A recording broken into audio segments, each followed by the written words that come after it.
어느 권사님이 점심 식사 이후에 이제 공원길을 산책을 하다가 시원한 그늘을 찾아 앉으면서 86세 되신 할머니 한 분과 대화를 나누게 되었습니다. 예수님을 전하려고 이제 대화를 이어가던 중에 할머니는 교회를 다녔었고 크게 시험이 들어서 교회를 안 다닌 지 오래되었음을 알게 되었습니다. 할머니는 우리 신앙 선배들의 순수한 신앙이었던 그 때를 간증을 했습니다. 불세례를 받고 신유의 은사도 받아 기도로 많은 병을 고치기도 했고 또 장사를 했는데 신기하고 놀라운 체험도 많았다고 했습니다. 그런데 교회 지체들의 상처 주는 말에 그만 교회를 쉬게 되었고 지금도 하나님의 그 사랑을 의심하지는 않는다며 눈물을 지었습니다. 권사님은 할머니 어서 믿음 회복하시고 가까운 교회라도 나가셔야죠 라고 권면을 했습니다.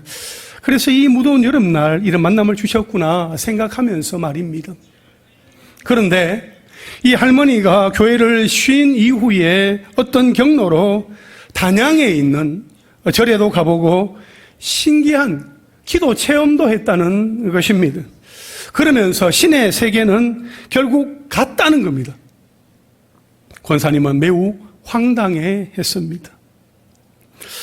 앉아있던 시간도 많이 지났고 할머니가 이름도 안 가르쳐 주셨지만 소리를 내어서 할머니를 향한 하나님의 사랑은 변함이 없으시고 여전히 할머니를 기다리고 계시며 어서 믿음 회복하실 것을 위해서 예수님의 이름으로 기도해드리고 이제 헤어졌습니다.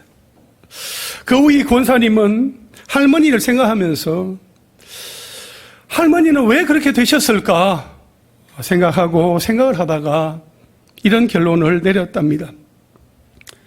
신앙의 체험이 많아서도 말씀을 몰랐기에 지체들과의 관계의 어려움으로 시험에 들어 헤어나오지 못하고 사탄도 신비한 체험을 주니까 혼동하시는 게 아닐까. 천지 창조와 타락, 에덴 동산의 새 추방, 나의 죄 때문에 십자가에서 죽으시고 부활하사 성천하신 이후에 다시 오실 주님, 누구나 한 번 죽고 마지막 날 하나님의 심판대 앞에 서게 될 것을 알고 예수 그리스도만이 우리의 영원한 소망이신 것을 안다면 다른 종교도 다 똑같다 하는 생각을 과연 하게 될까 하는 것입니다. 그렇습니다, 여러분. 아무리 신비한 체험을 하고 기적을 경험해도 말씀을 붙잡고 믿음 위에 굳게 서지 않으면 누구라도 미혹에 넘어갈 수 있습니다. 오늘 말씀의 제목을 한번 따라 하실까요? 믿음 위에 굳게 서서 말씀을 지키며 살아가라. 사도 바울은 데살로니가에서 들려온 믿음의 역사와 사랑의 수고와 소망의 인내의 소식을 듣고 그들을 격려하고자 고린도에서 데살로니가인의 교회 앞으로 편지를 보냅니다. 그 편지가 데살로니가 전서입니다. 그리고 나서 약 2-3개월 정도 이후에 데살로니가 후서를 또 써서 보내게 되었습니다. 왜냐하면 당시 데살로니가 교회 성도들이 종말론 문제와 관련하여 매우 혼란스러워하고 있었기 때문입니다. 어떤 거짓 교사들은 재림이 이미 이루어졌다고 하여 성도들을 혼란스럽게 만들었습니다. 특히 이를 주장하는 거짓 교사들은 자신들이 성령의 계시를 받았다거나 바울로부터 편지를 받았다고 주장함으로써 성도들을 더욱 미혹했습니다. 이에 바울은 급히 데살로니가 후서를 기록하여 보냄으로써 환난 중에 있는 데살로니가 교회 성도들을 위로하고 격려하는 것은 물론이요, 그럴 땐 종말론을 시정하고 더 이상 거짓 교훈에 미혹되지 않기 위해서는 진리를 굳게 붙잡고 지키며 살아가는 생활을 해야 한다고 권면을 했습니다. 여러분, 오늘 본문을 들여다보면 바울이 전한 복음을 듣고 믿음으로 구원에 이르게 된 데살로니가 교회 성도들 향한 바울의 감사와 바울의 권면과 바울의 기도가 담겨 있습니다. 여기를 들여다보니까 데살로니가 교회를 향한 바울의 깊은 사랑과 관심이 보여집니다. 바라옵기는 오늘 설교를 들으시면서 우리 교회 공동체에 속한 모든 성도들 향한 우리 주님의 깊은 관심과 사랑의 마음이 잘 전달되어지기를 간절히 소망합니다. 첫째로 바울의 감사입니다. 하나님이 저들을 택하사 구원하여 주심을 감사합니다 입니다. 오늘 본문 13절 말씀을 우리 함께 읽겠습니다. 시작. 주께서 사랑하시는 형제들아, 우리가 항상 너희에 관하여 마땅히 하나님께 감사할 것은 하나님이 처음부터 너희를 택하사 성령의 거룩하게 하심과 진리를 믿음으로 구원을 받게 하심이니. 아멘. 여러분, 우리가 가지고 있는 한글 성경에는 주께서 이렇게 시작을 하지만 헬라 성경에는 그러나를 뜻하는 대가 있어서 이 13절을 기점으로 해서 내용의 전환이 일어날 것을 우리에게 보여줍니다. 바로 앞절 12절에는 진리를 믿지 않고 불의를 좋아하는 모든 자들로 하여금 심판을 받게 하려 하심이라 말씀을 하고 있습니다. 지금까지 바울은 재림 전에 일어날 징후들과 진리를 믿지 않아 결국에는 심판을 받게 된다는 무서운 경고를 했습니다.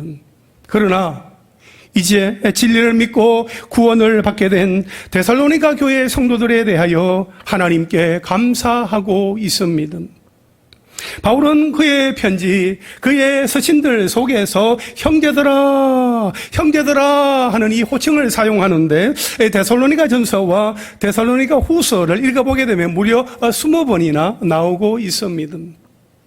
이 호칭은 바울과 데살로니가 교회 성도들 사이에 어떤 영적인 유대감을 강조합니다.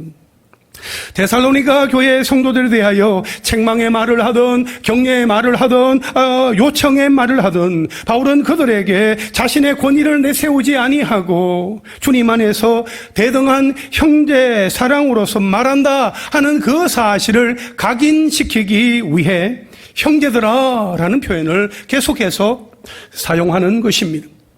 특히 여기 13절에서는 주께서 사랑하시는 형제들아 이렇게 부릅니다. 여기에서 사랑의 주체는 누구입니까? 바로 예수 그리스도이십니다. 왜 예수님께서 사랑하실까요? 13절 중반절에 보니까 하나님이 처음부터 너희를 택하사 이렇게 말씀을 하고 있습니다. 여러분, 선택과 사랑은 깊은 관계가 있습니다. 사랑하지 않는 자를 선택할 수 없고 선택한 자를 사랑으로 보호하지 않을 수 없습니다. 하나님이 선택하시고 예수님이 사랑하셨다. 하나님이 선택하시고 예수님이 사랑하셨다. 이 사실을 생각하면 얼마나 감격스럽습니까? 여기서 바울이 말하는 처음부터는 단순히 데살로니가인들이 복음을 받아들였다는 그 사실보다는 하나님께서 영원전부터 데살로니가 교회 성도들을 구원하기로 예정하시고 선택하셔서 하나님의 때에 구원하셨다 하는 이 사실을 밝히고 있는 것입니다. 에베소서 1장 4절에 보면 곧 창세 전에 그리스도 안에서 우리를 택하사 우리로 사랑 안에서 그 앞에 거룩하고 흠이 없게 하시려고 이렇게 말씀하고 있습니다. 하나님이 언제 우리를 선택하셨다고요? 창세 전에. 여러분, 하나님이 선택하셨다는 그 사실이 우리에게는 한없는 은혜가 되는 것입니다. 존 칼빈은 구원의 5대 교리에서 우리가 선택받은 그 조건에 있어서 unconditional election, 무조건적인 선택이라고 그렇게 말을 합니다. 이 말은 구원에 이르게 하시는 하나님의 선택에는 아무런 조건이 없다 하는 것입니다. 구원은 창세전에 하나님의 예정에 근거하여 하나님의 절대주권으로 이루어진 것입니다. 그래서 은혜요 감사인 것입니다. 그러면 여러분, 하나님이 왜 선택하셨을까요? 여러분, 선택의 목적은 구원입니다. 구원하시기 위해서 우리를 선택하셨습니다. 아멘이십니까? 그러면 구원은 어떻게 이루어지는 것입니까? 하나님이 선택하신 백성이 구원을 받기까지 구원을 가능하게 하는 그 실제적인 방편을 오늘 보면 13절 하반절에서는 성령의 거룩하게 하심과 진리를 믿음으로, 성령의 거룩하게 하심과 진리를 믿음으로 이렇게 말하고 있습니다. 여러분, 성령의 거룩하게 하심은 성령에 의한 성화를 의미합니다. 그래서 성도의 성화는 하나님이 선택하여 부르신 목적이기도 하고 주의 날에 성도를 하나님 앞에 서게 하는 원동력이기도 합니다. 그리하여 성령의 인도하심을 받아 거룩한 소망을 품게 되고 하나님 앞에서 거룩을 추구하는 삶을 살게 됩니다. 이런 성화의 과정은 믿는 직후부터 평생에 걸쳐서 이루어지게 되며 재림의 날, 마지막 주의 날에 완성이 되어지는 것이지요. 또한 진리를 믿음으로라는 이 말은 구원으로 초대받는 인간의 반응이 하나님에 대한 전적 믿음이어야 한다는 것을 보여줍니다. 바로 성도는 진리를 믿음으로 구원의 길에 들어선 자들입니다. 여기에서 진리는 복음의 진리, 곧 예수 그리스도를 의미합니다. 그래서 곧 진리를 믿는다는 것은 예수 그리스도와 그의 복음을 믿는다는 것입니다. 여러분 기억하십시오. 구원의 계획은 성부 하나님이 세우셨고 구원의 계획을 완성하시는 분은 성령 하나님이십니다. 구원은 성부 하나님의 계획과 성자 하나님이신 예수님의 십자가의 구속의 성취와 성령 하나님의 적용으로 완성이 되는 것입니다. 여러분 14절 말씀 보시겠어요? 이를 위하여 우리의 복음으로 너희를 부르사 우리 주 예수 그리스도의 영광을 얻게 하려 하심이니라 말씀을 하고 있습니다. 여러분 하나님은 택하신 자들을 구원하시려고 하나님의 사랑이 구체적으로 이루어지도록 하시려고 필요한 절차를 거치시는데 먼저는 전도자들의 복음 전파입니다. 데살로니가 교회에 있어서도 이 바울의 복음 전파가 그들을 구원으로 초대하는 계기가 된 것이지요. 그렇습니다. 전파하는 자가 없으면 들을 수가 없고 듣는 것이 없으면 믿을 수가 없고 믿는 것이 없으면 구원을 받을 수가 없습니다. 따라서 복음을 전파하는 것은 죄인으로 하여금 구원을 받게 하는 가장 기초적인 요소입니다. 한마디로 바울과 사도들이 전하는 복음은 하나님이 이방인들을 부르는 부르심의 도구였습니다. 그 복음의 부르심에 믿음으로 반응하는 자들의 결국은 무엇입니까? 14절 하반절에 보니까 우리 주 예수 그리스도의 영광을 얻게 하려 하심이니라 이렇게 말씀을 하고 있습니다. 그렇습니다. 성도들은 예수님이 다시 오시는 그날에 그분의 영광에 참여하게 되는 것입니다. 이것은 악인이 심판을 받는 것과는 대조를 이루는 완전한 구원의 상태를 설명하는 것이지요. 그래서 바울이 데살로니가 교회의 성도들을 생각할 때에 하나님이 그들을 택하사 성령으로 거룩하게 하시고 믿음으로 구원을 받게 하신 것은 재림 때에 예수 그리스도의 영광을 얻게 하시기 위함인 것을 생각할 때 하나님 앞에 감사할 수밖에 없다고 고백하고 있는 것입니다. 사랑하는 성도 여러분, 지난 한 주간 여러분의 삶 속에는 어떤 감사의 제목이 있었습니까? 자녀들과 함께 가족 여행할 수 있어서 감사합니다. 기도하며 기다린 대로 아들의 진로를 열어주셔서 감사합니다. 말씀을 공부하며 지체들과 은혜를 나눌 수 있어서 감사합니다. 아픈 중에도 주님을 더욱 의지할 수 있는 믿음을 주셔서 감사합니다. 저는 목발을 짚지 아니하고 두 발로 서서 걷고 다닐 수 있는 힘을 주셔서 정말 감사합니다 라는 제목을 말씀드릴 수 있겠습니다. 그런데 여러분, 우리가 그 무엇보다도 가장 감사해야 할 것은 나를 구원해 주셔서 감사합니다. 나를 구원해 주셔서 감사합니다 하는 그 구원의 은혜에 감사해야 합니다. 아멘이십니까? 많고 많은 사람들 중에서 나를 택하시고 부르시고 복음 듣게 하시고 성령으로 거룩하게 하시고 진리를 믿게 하시며 결국 예수 그리스도의 그 영광에 참여할 수 있게 하신 그 구원의 은혜가 가장 큰 감사다 하는 것입니다. 여러분, 이 구원은 그 어떤 것과도 바꿀 수가 없습니다. 날마다 그 구원의 은혜를 기억하고 감사하며 살아가시기를 간절히 바랍니다. 하나님, 나를 구원해 주셔서 감사합니다. 하나님, 우리 가정을 구원해 주셔서 감사합니다. 날마다 고백하십시오. 믿음으로 선포하십시오. 아직 여러분의 가정에 믿지 않는 가족이 있다 할지라도 믿음으로 선포하시는 은혜가 있으시기를 간절히 바랍니다. 그 믿음의 선포대로 하나님께서 놀라운 역사를 이루어 주실 줄로 믿습니다. 지금 한번 해보겠습니다. 저를 따라서 한번 해보십시오. 하나님, 나를 구원해 주셔서 감사합니다. 다시 한 번 더요. 하나님, 우리 가정을 구원해 주셔서 감사합니다. 여러분, 우리가 이 세상을 살다 보면 감사할 제목들이 많이 있지요. 그러나 그 무엇보다도 나를 구원하여 주신, 우리 가정을 구원하여 주신 그 구원의 은혜에 감사하며 살아가는 우리 모두가 될 수 있기를 주님의 이름으로 축원합니다. 둘째로 바울의 권면입니다. 믿음 위에 굳게 서서 말씀을 지키며 살아가라입니다. 하나님이 택하사 성령으로 거룩하게 하시고 진리를 믿음으로 구원을 받은 데살로니가 교회 성도들 향하여 바울은 15절에서 이렇게 말합니다. 우리 함께 15절 읽겠습니다. 시작. 그러므로 형제들아, 굳건하게 서서 말로나 우리의 편지로 가르침을 받은 전통을 지키라. 아멘.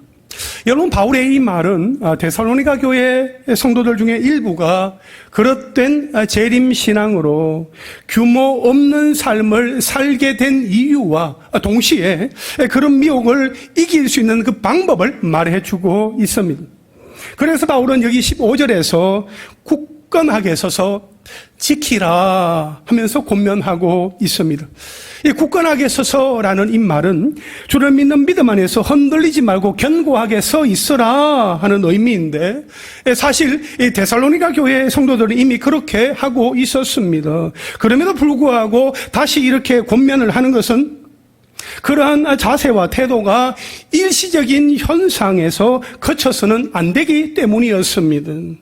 그러한 태도를 변치 말고 항상 유지하라. 상황과 형편에 따라서 변해서는 안 된다 하는 것이지요. 또한 지키라고 했는데, 이 지키라는 이 말은 점유함으로써 굳게 붙잡는 것을 의미합니다.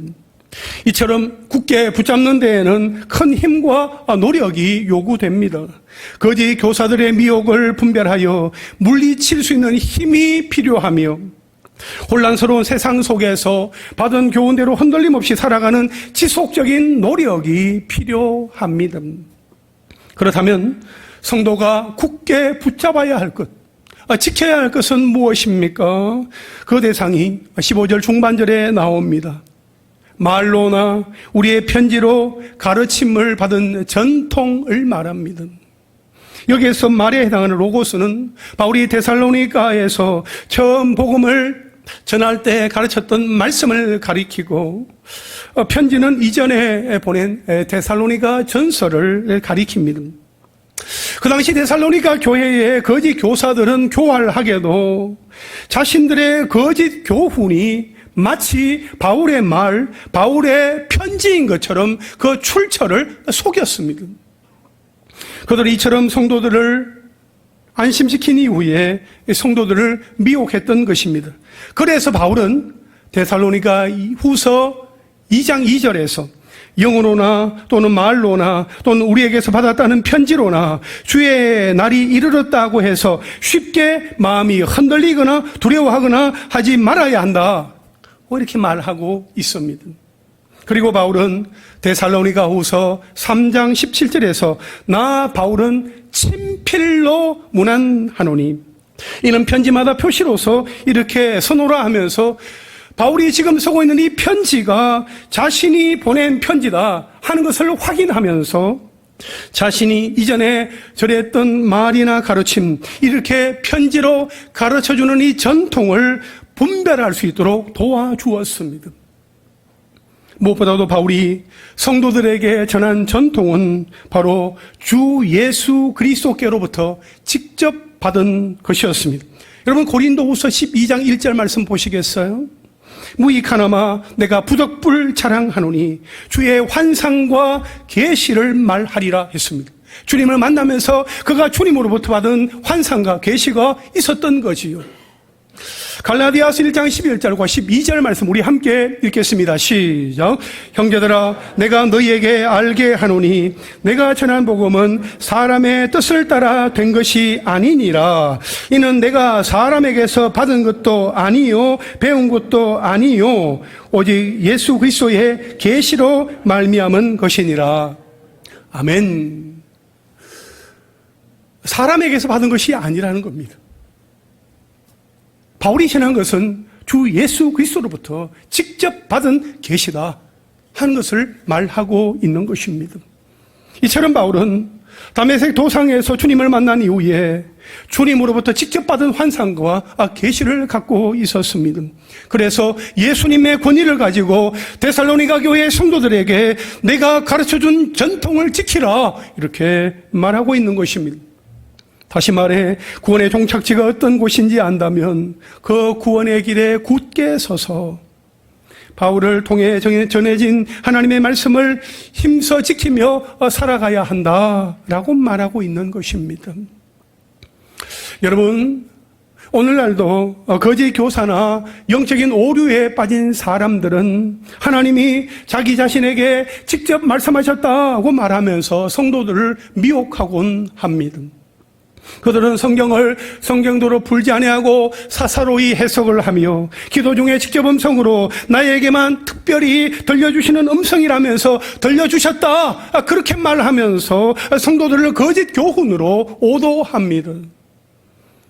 사실 거짓 교훈이나 이단 사상에 미혹되는 사람들을 보면 학력 수준이나 지식의 정도나 상식 면에 있어서 부족한 사람들이 아닙니다. 그럼에도 불구하고 그들이 미혹되어서 복음의 진리에서 이탈하게 되는 그 이유는 하나님의 말씀의 법을 굳게 지키지 않고 주의하지 않아서 사탄의 미혹을 분별할 수 있는 그 능력을 상실하였기 때문입니다. 창세기 3장에서 하와는 말씀을 대충 알았습니다. 더하거나 빼거나 그럴까 하면서 변질시켰습니다.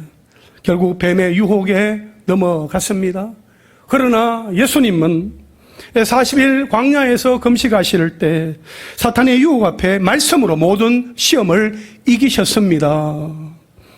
성령의 검, 곧 하나님의 말씀을 가져야만 마귀의 관계를 능히 대적할 수 있습니다.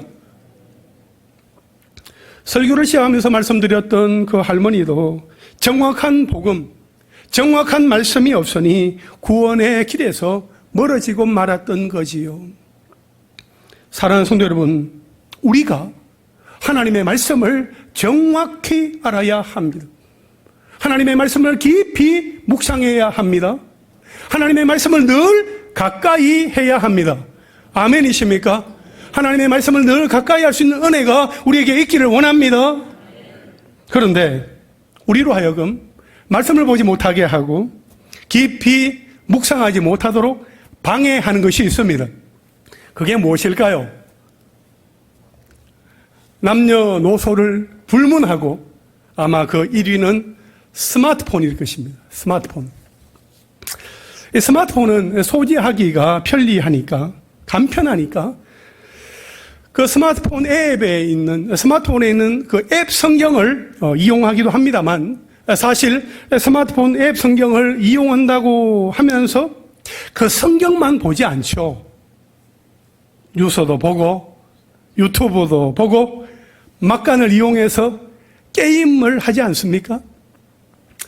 자신도 모르는 사이에 많은 사람들이 스마트폰에 상당한 시간을 허비합니다. 그러면서도 시간이 없어서 성경 읽을 시간, 기도할 시간이 없다고 말합니다.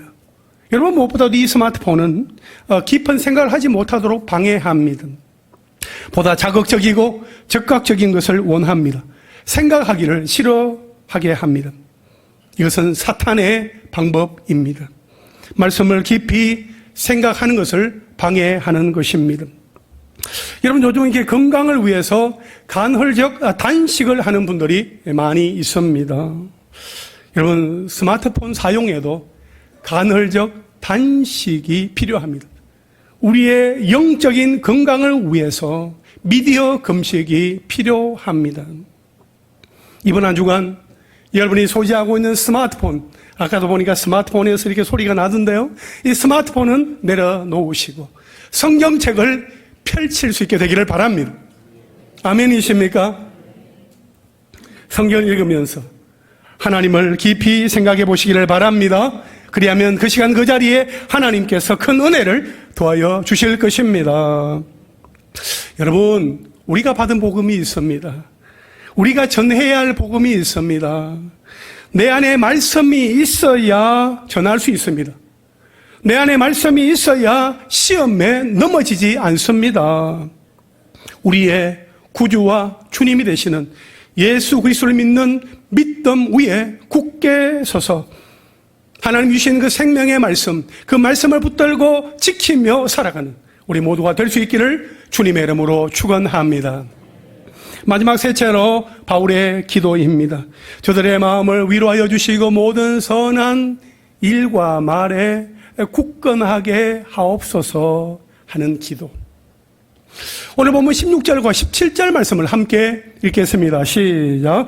우리 주 예수 그리스도와 우리를 사랑하시고 영원한 위로와 좋은 소망을 은혜로 주신 하나님 우리 아버지께서 너희 마음을 위로하시고 모든 선한 일과 말에 굳건하게 하시기를 원하노라. 아멘.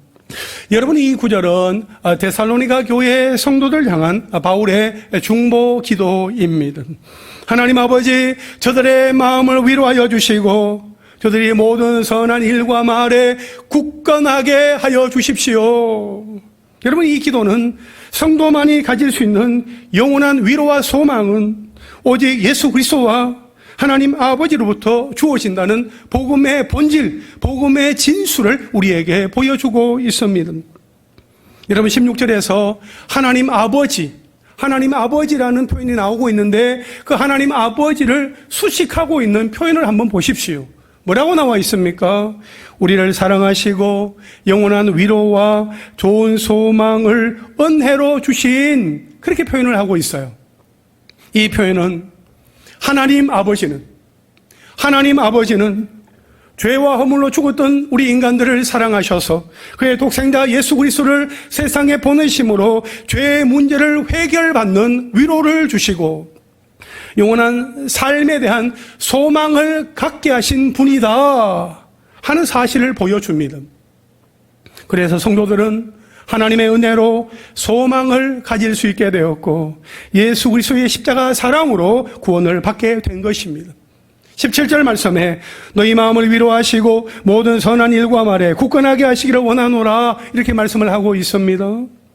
바울은 데살로니가 교회 성도들의 형편과 상황을 고려할 때에 당시 그들이 받았던 박해와 환난, 또한 박해로 죽은 자들의 미래를 알지 못함으로 인한 슬픔에 대해 위로하며 그리스도의 재림이 이미 시작되었다는 거짓 교사들의 유혹을 이겨낼 수 있도록 그들의 신앙을 굳건하게 하여 주십시오. 굳건하게 하여 주시기를 그가 기도하였던 것입니다. 바울은 하나님의 역사가 아니라면 아무리 가르침을 받아도 미혹될 수밖에 없으며 선한 열매를 맺을 수 없다 하는 그 사실도 너무나 잘 알고 있었던 것입니다. 그리하여 바울은 데살로니가후서 2장을 마무리하면서 주 예수 그리스도와 하나님 아버지께서 데살로니가 교회 성도들의 마음을 위로하여 주시고 그들이 모든 선한 일과 말에 굳건하게 하여 주시기를 기도했던 것입니다. 여러분, 저는 이 말씀을 대하면서 바울의 기도가 우리 교회 성도들을 향한 저의 기도가 되어야 함을 깨닫게 되었습니다. 특별히 우리 다음 세대들의 마음을 위로하여 주시고 그들이 모든 선한 일과 말에 굳건하게 되어지기를 또 기도하게 되었습니다. 다음 세대의 자녀들을 위해서 기도할 수밖에 없는, 정말 더 기도해야 되는 그런 상황 가운데 우리는 처해 있습니다.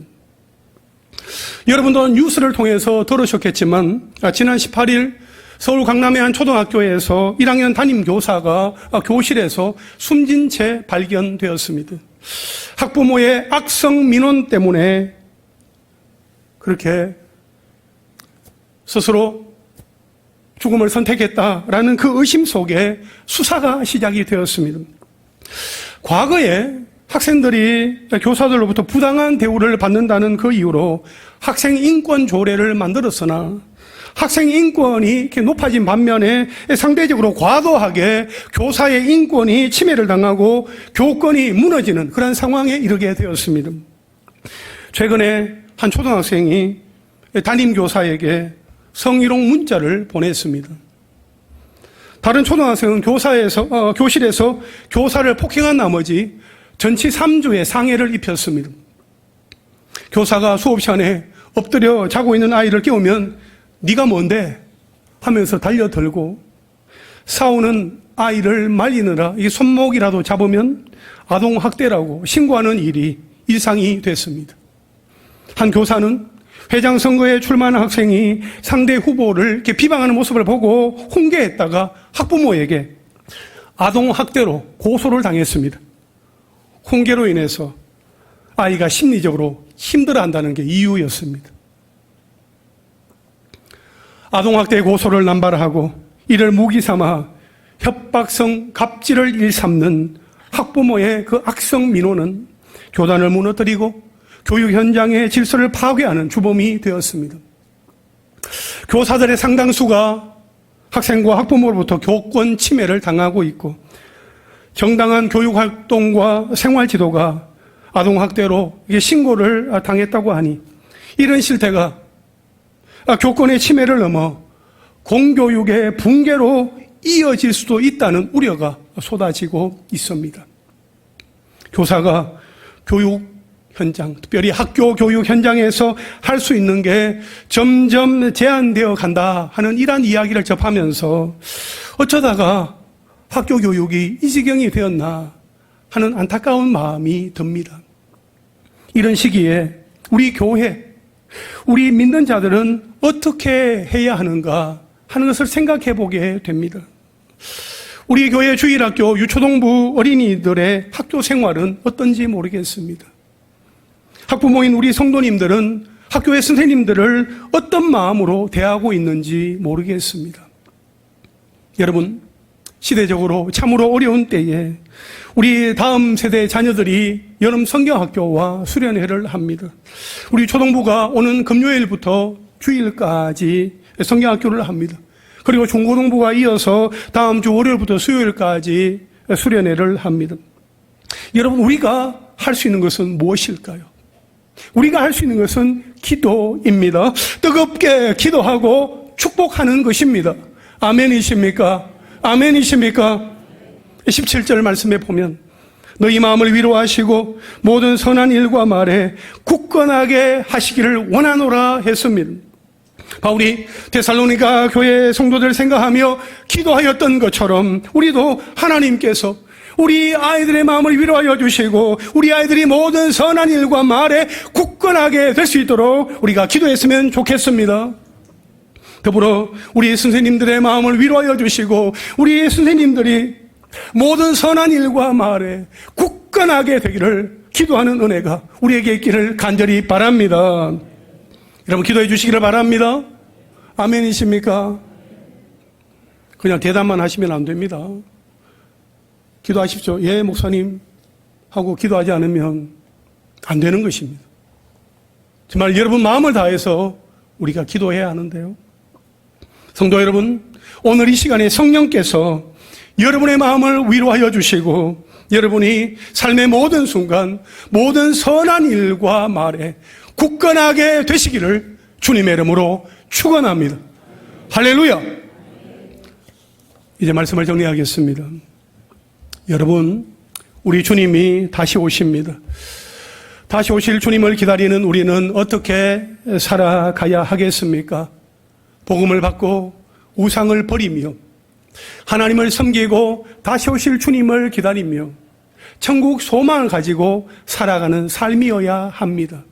그런데 여러분, 우리가 하나님의 말씀, 복음을 받고도 세상의 유혹과 시험 앞에 흔들릴 수 있습니다.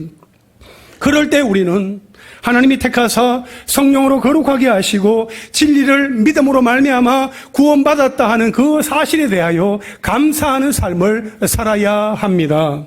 또한 무엇보다도 예수 그리스도를 믿는 믿음 위에 굳게 서서 하나님의 말씀을 붙잡고 지키며 살아가야 합니다. 그리고 우리 교회 공동체에 속한 지체들이 끝까지 포기하지 않고 믿음으로 살아갈 수 있도록 하나님께서 그들의 마음을 위로하여 주시고 굳건하게 해 주시기를 기도해야 합니다. 여러분, 우리에게 있어서 가장 귀한 능력은 말씀과 기도입니다. 뭐라고요? 말씀과 기도입니다. 하나님이 우리에게 말씀을 주시고 기독해 하셨습니다. 우리 교회, 우리 가정, 우리 다음 세대가 믿음 위에 굳게 서서 하나님의 말씀을 붙잡고 지키며 살아갈 수 있게 되기를 바라고, 하나님의 자녀로서의 역할과 사명을 온전히 감당하며 살아갈 수 있도록 기도하는 우리 모두가 될 수 있기를 주님의 이름으로 축원합니다.